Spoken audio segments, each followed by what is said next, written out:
Howdy there, folks. This is Andy Griffiths of Gamerscenes.com. Hope you're well and had a good Christmas break. Just to let you know, we will be back with more videos of WildStar in action, cataloguing the continued adventures of our Mordish settler in the coming days.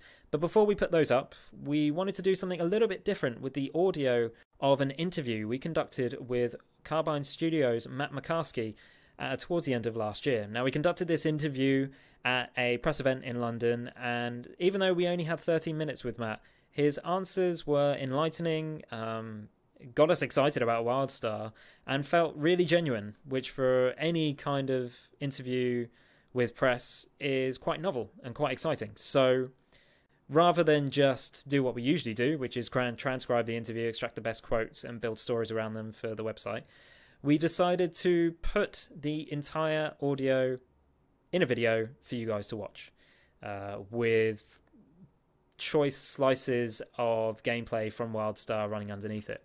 If you just want the audio and not the video, there is a link to an MP3 that we've published in the description for this video. Otherwise, we hope you enjoy what you hear and see, potentially. And as always, like the video if you like it. Leave us a comment if you have any feedback, and yes, we will have more WildStar videos for you in the days ahead, so be sure to keep an eye on this channel.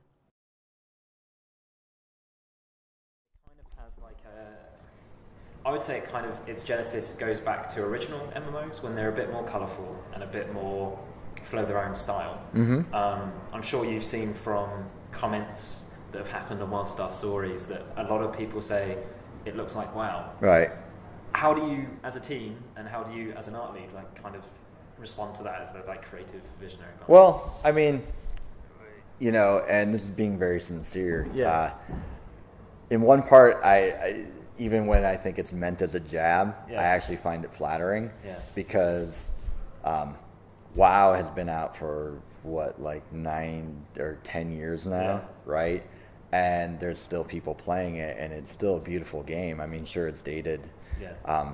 But it lasted 10 years, and people still love it, and the art has evolved over time, and I think they created a great foundation of a style that could last that long, yeah. Because it's about the craftsmanship and the art of it, right? And it's not just about the latest new, high tech, graphic stuff to work with, right? So it's less reliant on that. So when the first thing I think of is, well, cool, we have this style that yeah. is unique to its own, and it it should last for a very long time. Yeah. The second thing is, I think that in the mind's eye they look very similar, but I think if you actually put them, side by side, yeah. you would actually see the differences. There's a lot of, I'll admit, even when we started developing the style, I'd play our game and I'd be like, man, this is reminding me of World of Warcraft, and then I'd go home and I'd play WoW, and I was like, oh, this looks nothing like yeah. it. And I think it's just that it is more cartoony, it's more exaggerated, it's very colorful, and the only real similar technique that we use is that we hand paint our textures, yeah. But our textures also have normal maps and full specular maps and shaders and all that yeah. stuff too. Our characters are a lot more high poly. All of our armor sets are geo based, so it's not just skinning it onto their bodies and everything. Yeah. So it's a lot different, but I think the goal is, once we got an established style that we liked, yeah. is just kind of put the blinders on a little bit. You can't be too reactionary. And in fact, the funny thing is, a lot of people mention WoW. Yeah. But I thought that more people would mention TF2. Yeah. And we don't get a lot of TF2. And then sometimes people mention Ratchet and Clank, and we didn't even think of Ratchet and Clank. And when we look at it, we're like, oh yeah, that makes sense. Yeah. And the Chua definitely, looks a lot like Ratchet because of his ears and everything. But it had nothing to do with the development. It just was complete, chance that people say that, and they say the Ratchet and Clank stuff in a flattering way. Yeah. So, yeah, I don't know. It doesn't really affect me that much. I hope that people can look past it. I hope people don't say, oh, it's just a WoW clone, or it just looks just like WoW, and they don't even give it a shot. Yeah. Because I do think, it's almost like Coke and Pepsi, right? It's just like, oh, these are the exact same soft drinks, but when you taste them, they're completely different, and until you try them, you would never know that. I think it's a really good point talking about the mind's eye and what you remember games looking like until you actually go back and replay them again. One of the things that I was really kind of glad that you talked about was your your influences, like during when you were figuring out the style of WildStar. Like you talked about like comic books, anime, like all these different things, right, which completely feed into what WildStar looks like. But is there any like danger when you take so many different inspirations from so many different things that you come up with kind of not a cohesive like look? Yeah, I think I mean, when I say influences, it's not like I was like, oh, we're gonna take this part of this thing and this part of this thing, we mix it together, and when you go into the photo booth and you get the picture of you and your friend and you see what your baby looks like and it's just horrible. That's not what we mean by influences. What we mean is like kind of like the soul and essence of things, right? We look how people use technology. Like, we did look when we already had the fundamentals of the art style nailed down when TF2 came out. Yeah. But what we did was we looked at their tech and we said, how are they using shaders? How are they lighting their characters? And because it was stylized, and we just wanted to know what type of controls they had in terms of their technology. It wasn't necessarily like, oh, look at how they painted that texture. Let's paint our textures exactly that way. So we developed all that stuff on our own. But, there were inspirational stuff like, hey, that is a cool face that has expressions, and we wanted to, like, it's important with a new IP to have archetypes. Yeah. So a lot of our influence actually is found more in the IP, in that, like, we're like, okay, Granok, we're like, well, what is a Granok?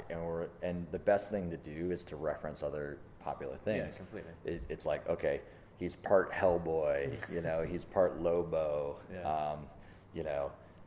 he's part The Thing, and so like you had all these things, and then it comes together, and you're like, okay, I understand the personality of that character, and then our content designers could think of those characters and kind of write for those characters, because we didn't have anything pre-established, and I think that helps people. I think people see in our dev speak that we're kind of like, yeah, he's like, the Green Lantern meets Professor Xavier. And people are like, okay, I get that. But when we were developing the Esper, we were like, let's make a Green Lantern meet the Professor X. That's just something that we reverse engineered out of it to help explain to people. So it's kind of like these ideas are bouncing around. You don't really understand where they've come from. But when somebody points it out, it's...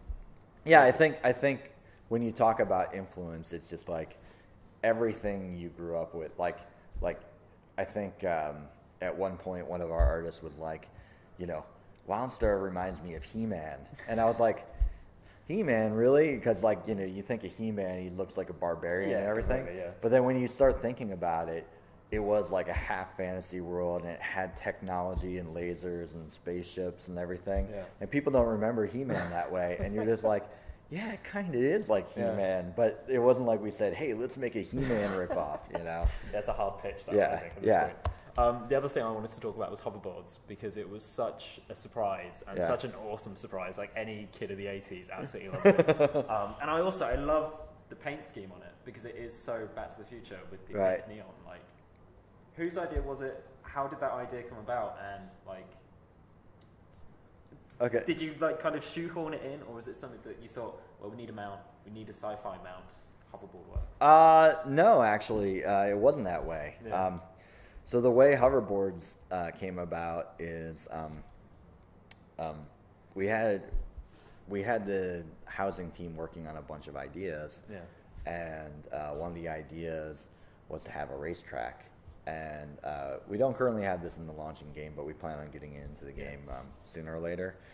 And one of my animators, his name is Chris Brinzik. Yeah.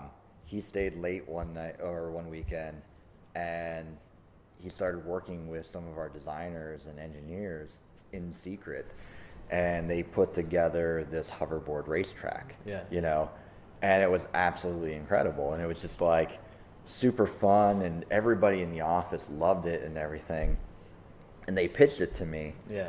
And we knew that we wanted some kind of higher level mount.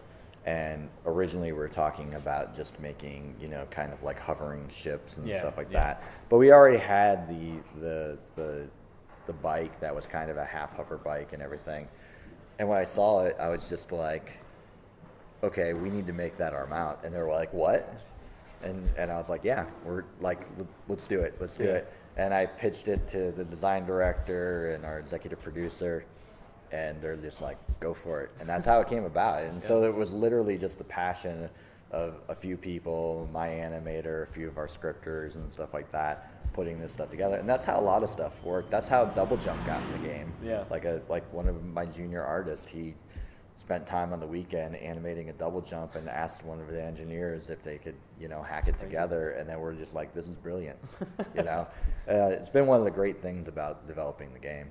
Do you think you get that kind of design ethos and that kind of like free-form structure because you're principally, as a company, made up of lots of former MMO guys? Like, no, I just think it's passionate people, because a lot of our people are straight out of school. Like at least 50% of my artists are straight out of school. They've never worked on a game before. And a lot of the ideas just come from, you know, these young guys just going, hey, let's do this, let's do this, let's do this. And you know, some of the ideas we are like, no, we can't do that. But a lot of them are like, yeah, absolutely, let's run with it. I think it's just a passion. I think people just like the game, and the world and the universe kind of, you know, lends itself to whatever we think is cool, really, because we haven't established anything yet. So hoverboards was just one of those things. And when we were making the prototype hoverboard, of course everybody was like, okay, Back to the Future. So we made the edges of the hoverboard pink. Not all hoverboards are pink in the game, trust me. But yeah, it kind of went from there. Okay. Yeah. Can we talk a bit about your background Sure. and where you worked before and how you got involved with Carbine? Sure. Yeah. Absolutely. My background is I started out in the animation field. Okay. I actually was a storyboard artist for television animation for a while, just for like maybe like 3 years. And I have a computer animation degree, so all my friends, like, they all got into the games industry when I went into animation. And I was on contract and I was looking for work, and my buddy was just like, hey, do you want to come work for us? And I was like, you mean on games? He's like, yeah. And I'd always been a gamer and stuff, and I was like, okay, sure, you know, because I'd met all the guys and we were all hanging out anyway and playing games together. I was like, this seems like a cool environment. That's literally how I got in. Just my college buddy was just like, hey, you want to make? And that was, I worked on Soul Reaver, the Soul Reaver series. Oh, okay, yeah. So like Soul Reaver 2, and from there, after Soul Reaver, I just applied at Blizzard, and Blizzard hired me, and I'd worked on original WoW for, you know, a little over 4 years. And then from there, I actually didn't go straight to Carbine. I actually went to Ready at Dawn and worked on the Daxter for the PSP, and it was Ready at Dawn's first game. That's a great crew too. Like, they're amazing. And all my friends and coworkers from Blizzard who started Carbine, one day they called me up and they're like, hey, you want to come work for us? Like, and at first I was like, nah, I don't think I do. I don't know if I want to, you know, make another MMO. And then they invited me out and they showed me some of the art. And the art was very different back then, but it was still really cool. And I went home and I was like, oh my God, I can't not work on this game. Like, I couldn't get it out of my head. And I couldn't believe that I was going to start working on another MMO coming off of WoW, because it was such a monster of a game. And I've been here ever since. That's so crazy, because I've done a few of these interviews and I've talked to a few guys from the team, and every single one of them has like a kind of similar story where as soon as they have an idea of what WildStar actually is, or they get showed it, they're like, yes, you gotta do it. It's mental. That must energize the studio so much, like, to have I mean, that's what I said. You know, I said it before in the presentation. Like, literally, we've hired people that see the game and are absolutely passionate about making, you know, assets or making designs for that game. Like, people just fall in love with it. I mean, part of our interview process is just like, we'll come in, we like, you know, we pal around with everybody, and then we're like, here's the game, and they're just like, oh my God, that's beautiful. I want to work on that. And it's like, cool, you know, and that's actually one of the things. If you don't get a good read on somebody because they're just like, nah, I don't know, then it's like, well, it doesn't matter how talented you are, or how experienced you are. We don't really want you on board because we want really passionate people. So are you worried about the MMO landscape as it is, or are you just like, look, we've got our game, we're passionate about it, we think that passion comes through and it will just lead to a good game? Like, I think whether it's an MMO or any other game, that's all you can do. Yeah. I mean, like, you know, it's unfortunate that there's been amazing games in the past that completely failed financially. And, you know, maybe 10 years later, people recognize, you know, that they were these amazing games. And at best, hopefully they get revamped and, you know, you can play them on your current consoles or PC. Yeah. But, you know, it's all about just putting your head down and making the best game you possibly can. But I think the important part here is, you know, listening to the players. Yeah. And I think that's the advantage that we have, is that, like, we could really put this thing in beta for a long time. We could get feedback. So it's not just going in blind. You know, it's not just us making the best thing we can. We've already done that, and now we've given it to the players, and now we're getting feedback, and we're seeing where we can improve the game based upon that you know, the new eyes getting on the game. Yeah. I think that's really important. So far, so good. So far, everybody that plays it really likes it. You know, either that or they're blowing smoke up our asses. But I hope they don't do that. But yeah, like so, I just think, hey, I just tell the team all the time, hey, we just need to make the best thing we possibly can, and we're going to put it out there, and we're going to see what happens, and we're going to support it on, you know, the marketing and the community side, and everybody seems really excited. So it's kind of we're kind of the underdog, you know, compared to something like ESO and some of the other big MMOs out there, because we don't have a pre-established fan base and everything. And at first I was really concerned about that, but it seems like people actually like the fact that we're something completely new and different, and they don't know what they're going to experience going into the game, right? Like with Star Wars, you know, you could kind of assume, okay, I'm going to at a certain point encounter this, or at a certain point encounter that, but you don't know where we're going to take you. You know, you know, the sky's the limit. So I think that's appealing to the audience. And that's all we had time for with the lovely Mr. Mocarski. We'd like to thank him for his time. We will have more coverage of WildStar in the coming days. More lovely streams for you. So be sure to check back soon. Have a good one.